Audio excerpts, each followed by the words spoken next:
Hello കൂട്ടുകാരെ, രമ്യാസ് വേൾഡിലോട്ട് എല്ലാവർക്കും സ്വാഗതം. ഇന്ന് നമ്മളിവിടെ ഉണ്ടാക്കാൻ പോകുന്നത് ടേസ്റ്റി ആയിട്ടുള്ളൊരു ഇഞ്ചിപ്പുളിയാണ്.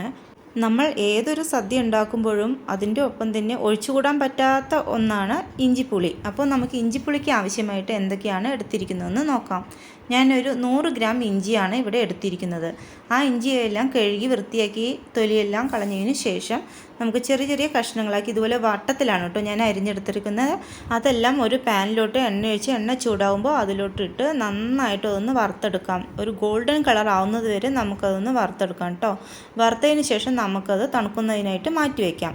തണുത്തതിന് ശേഷം നമുക്ക് ഒരു മിക്സിയുടെ ജാറിലോട്ട് ഇട്ട് അത് നന്നായിട്ടൊന്ന് അരച്ചെടുക്കാം.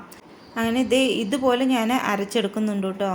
അതെല്ലാം കഴിഞ്ഞ ശേഷം അതേ പാൻ തന്നെ ഗ്യാസിലോട്ട് വെച്ച് അതിലോട്ട് സ്വല്പം എണ്ണ ഒഴിച്ച് എണ്ണയെല്ലാം ചൂടാകുമ്പോൾ ഇവിടെ സ്വല്പം വെളുത്തുള്ളിയും കറുവേപ്പില, പച്ചമുളക് എന്നിവയാണ് ഞാനിവിടെ എടുത്തിരിക്കുന്നത്. അതെല്ലാം ആ എണ്ണയിലോട്ട് ഇട്ട് നന്നായിട്ടൊന്ന് ഇളക്കി കൊടുത്ത് അതെല്ലാം പച്ചമണം മാറുമ്പോൾ നമുക്ക് അതിലോട്ട് ഒരു 1/4 ടേബിൾ സ്പൂൺ മഞ്ഞൾപ്പൊടിയും 1/2 ടേബിൾ സ്പൂൺ മുളക് പൊടിയും ചേർത്ത് നന്നായിട്ടൊന്ന് ഇളക്കി കൊടുക്കാം. അപ്പോഴത്തേക്കും നമ്മൾ ഇവിടെ നന്നായിട്ട് അരച്ച് വെച്ചിരിക്കുന്ന ഇഞ്ചിയും അതിലോട്ട് ഇട്ട് നന്നായിട്ടൊന്ന് ഇളക്കി കൊടുക്കുക.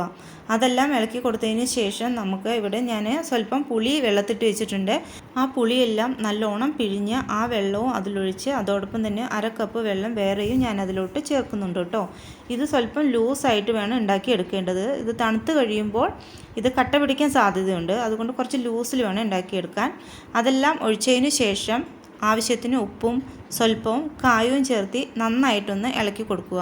അപ്പോഴത്തേക്കും അത് നന്നായിട്ട് തിളച്ച് വന്നിട്ടുണ്ടാകും. തിളച്ച് വന്നതിന് ശേഷം ഞാനിവിടെ 1 ടേബിൾ സ്പൂൺ ഉലുവയും 1/2 ടേബിൾ സ്പൂൺ കടുകും ചേർത്ത് നന്നായിട്ട് വറുത്ത് പൊടിച്ച് വെച്ചിട്ടുണ്ട് കേട്ടോ.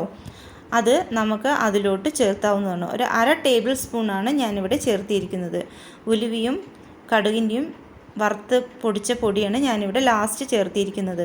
അതെല്ലാം ചേർത്തതിന് ശേഷം 2 കഷ്ണം ശർക്കരയും ചേർത്ത് നമുക്ക് ഗ്യാസ് ഓഫ് ചെയ്ത് വെക്കാവുന്നത്. അങ്ങനെ ടേസ്റ്റി ആയിട്ടുള്ള ഇഞ്ചിപ്പുളി ഇവിടെ റെഡി ആയിട്ടുണ്ട് കേട്ടോ.